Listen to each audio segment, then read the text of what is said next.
What if you had all the answers to your most common questions with Hashimoto's? This is what I'm diving into today with Thyroid Strong Podcast. Welcome to the podcast. I'm Dr. Emily Kyberd, chiropractor, mother to Elvis in Brooklyn. I have Hashimoto's, which, as you know, Hashimoto's doesn't go away, but it can go in remission. So luckily, I too have gone into remission with Hashimoto's. I'm going to share today some of the common questions that I get actually every day, emailed, in a Facebook group, on Instagram DMs, from women who are newly diagnosed with Hashimoto's, and just information in a really basic way, still with some science backing to it, answers to your questions with Hashimoto's. So, what is Hashimoto's? It is an autoimmune condition where your body is attacking your own thyroid gland as if it were something foreign, like bacteria or a virus or some other foreign body. Women are 3 times more likely to develop Hashimoto's than men. Lucky us, ladies. What are some of the symptoms of Hashimoto's? I'll share these symptoms, but know that these symptoms, when you have Hashimoto's, are amplified. So the first one, the most common one, is unexplained weight gain. And I'm not just talking like a pound or 2. I'm talking about 20 pounds in 1 month, 40 pounds in 2 months. I've seen women literally come to me say, I just gained 40 pounds in 2 months. What the heck is going on? The second most common symptom that I see with Hashimoto's is fatigue. Extreme fatigue, like you can't get off the couch, or you work out and you want to lay on the couch for 3 days under your weighted blanket. So extreme fatigue, feeling like you need to take a nap in the afternoon every day. The third symptom I hear a lot of is hair loss. And it's either hair loss coming out in clumps in the shower, or, a common place to see it is the outer third of your eyebrow. Number 4 is brain fog. Brain fog, like you were starting a sentence and you forgot what you were saying to finish the sentence, or misplacing things. The 5th one is dry skin, brittle hair, brittle nails. Maybe that look as if like your skin's always ashy.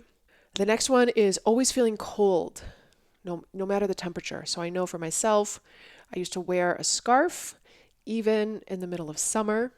Some other common symptoms are depression, anxiety, constipation, joint pain, and muscle aches that move around the body with no clear mechanism of injury. What does that mean?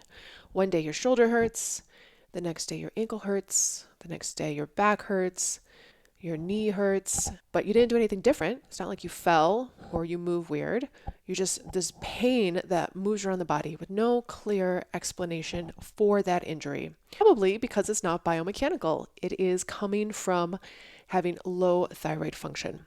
Some less common symptoms, but ones that I have heard from the Hashi ladies inside Thyroid Strong, is neck pain on the front of the neck, probably from a swollen thyroid gland, because the thyroid gland is that little butterfly-shaped gland on the front of the neck. Difficulty swallowing. I know I had this. I would get a click when I would swallow, probably from inflammation around my thyroid gland, as well as enlargement of my thyroid gland. Luckily, some of the steps I'm going to share with you, I took, and those symptoms, especially the clicking every time I swallowed, the brain fog, the weight gain, the fatigue, those went away. So that's what I'm going to share with you today. Another question I get often is, what caused this? What the heck caused this? So if you go to conventional medicine, which there is a time and place and value, they're going to say it's a genetic condition. Your mother, your sister, your grandmother have it. Here's some medication. Let's just monitor your symptoms. So there's definitely a genetic component. There is one gene, the HLA gene, human leukocyte antigen, is one of the main genetic factors related to autoimmune diseases. Another factor is inflammatory load on the body. So is your body reacting to the food you're eating? Either because you have a sensitivity to that food, or because you have leaky gut and that food is passing through the gut barrier. Are there environmental triggers that you're exposed to? Mold, mycotoxin exposure will mimic the symptoms of Hashimoto's. Heavy metal exposure, endocrine disruptors like pesticides. Like, did you grow up near a farm or railroad tracks? Well, they spray railroad tracks about once a week to prevent weeds from growing on the railroad tracks. Chemicals in our personal products. There is lead in some lipsticks, then you're giving yourself lead exposure. BPA in plastics can disrupt thyroid signaling pathways and also add to inflammatory load. So, take a glass Tupperware with you to work. Another component, other than the genetic component, the environmental component, is having leaky gut. So there is a barrier in our gut lining, and things can cross that barrier. Ideally, there would be a tight junction in that gut lining, but the junction starts to open and not be so tight when we have leaky gut. So things pass through that barrier, including viruses, bacteria, even little particles of food, and pass into the bloodstream. And now the body sees these particles as foreign and attacks, leading to that low-grade inflammation. So what tests can we have ordered, or our doctor will order, to determine if we have Hashimoto? So ideally a full thyroid panel with antibody tests. So we have TSH, thyroid stimulating hormone, T3, T4, free T3, free T4, thyroid peroxidase antibodies, so TPO antibodies, and then lastly, thyroglobulin antibodies, TG antibodies. So if your TSH, your thyroid stimulating hormone, is high, if it's elevated, that means the pituitary gland in the brain is signaling your thyroid gland to produce more thyroid hormones. Elevated TSH indicates thyroidism, so an underactive thyroid. Damaged thyroid tissue caused by autoimmune activity, possibly due to chronic inflammation, can also cause elevated TSH. The pituitary responds, right? There's this whole pathway, and TSH rises. If your free T4 is low and your TPO antibodies is elevated, that is a sign of the autoimmune component of Hashimoto's. High TPO antibody is a key marker. It's present in over 90% of people with Hashimoto's. The other antibody, TG antibody, thyroglobulin antibody, is present in about 80% of cases. So TPO, thyroid peroxidase, is an enzyme. It's normally found in the thyroid gland. It plays an important role in the production of thyroid hormones. So the TPO antibody test detects antibodies against that enzyme in the blood. Okay?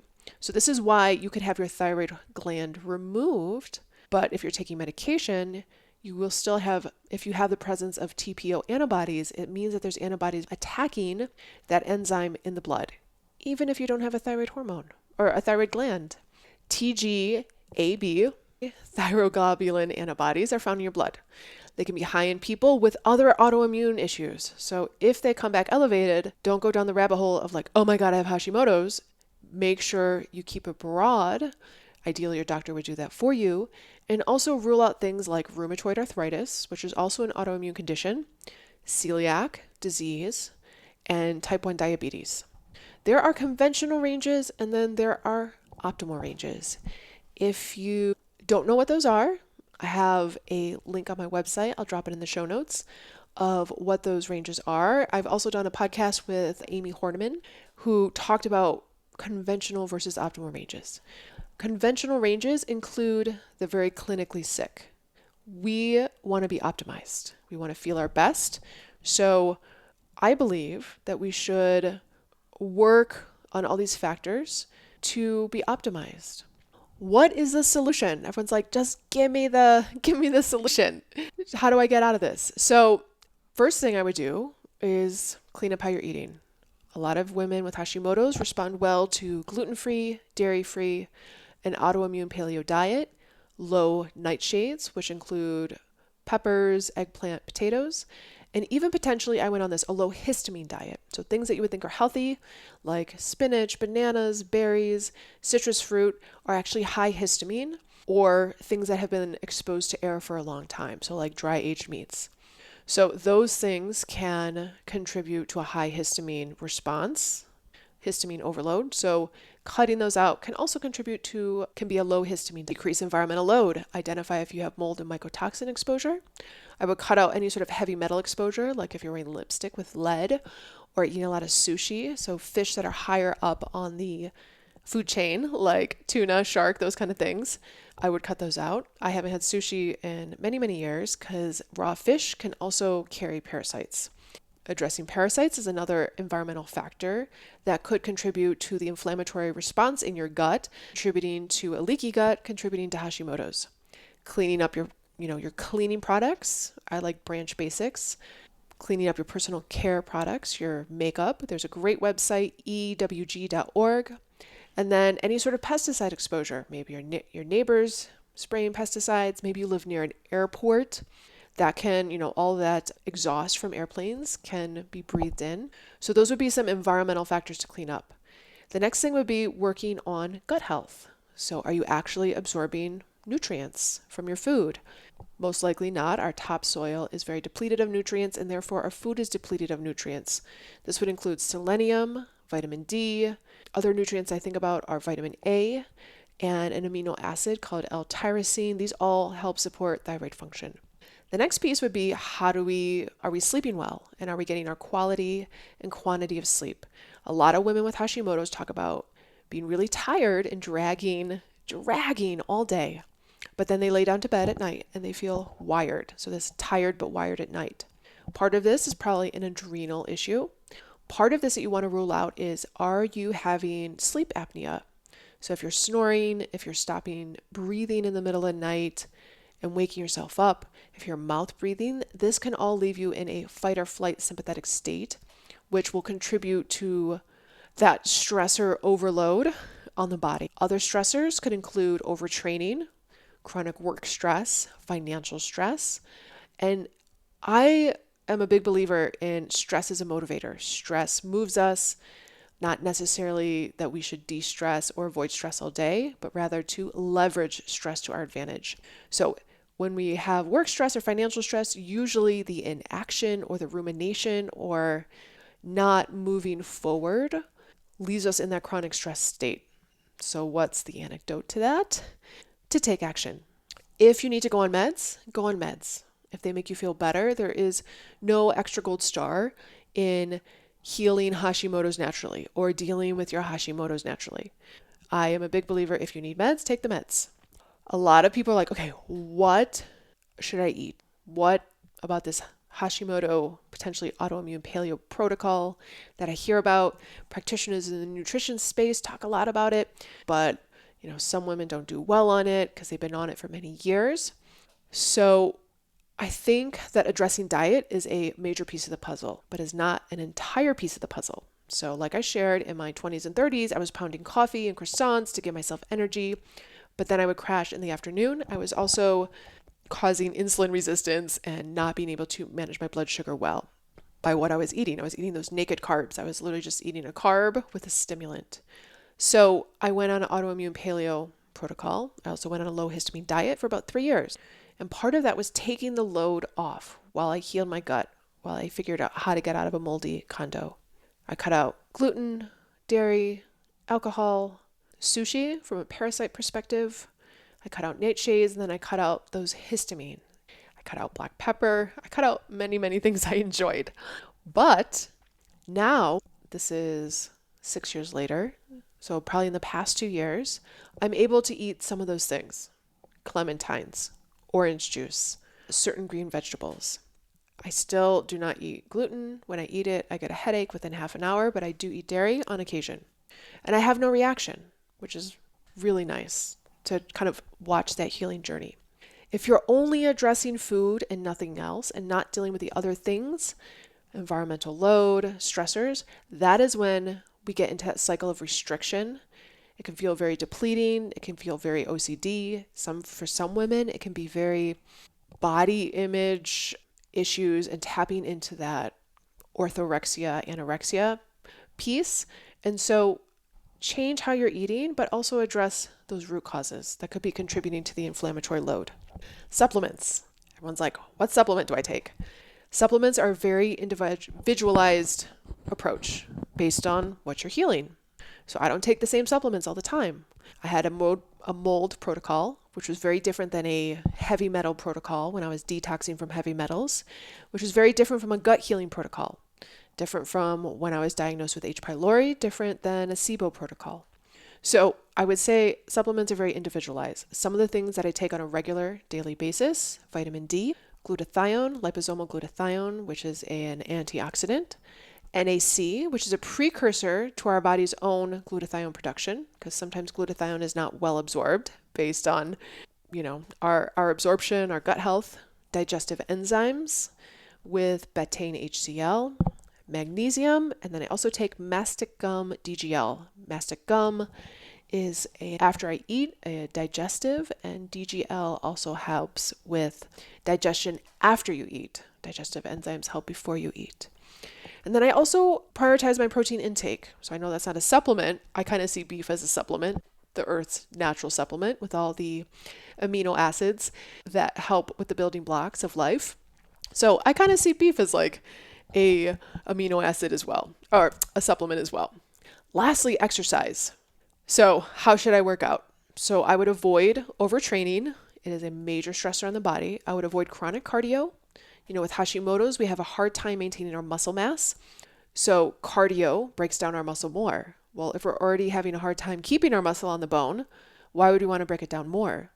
So I really encourage resistance training 3 times a week in a very specific way with Hashimoto's. That is what is inside Thyroid Strong. We want to preserve our muscle.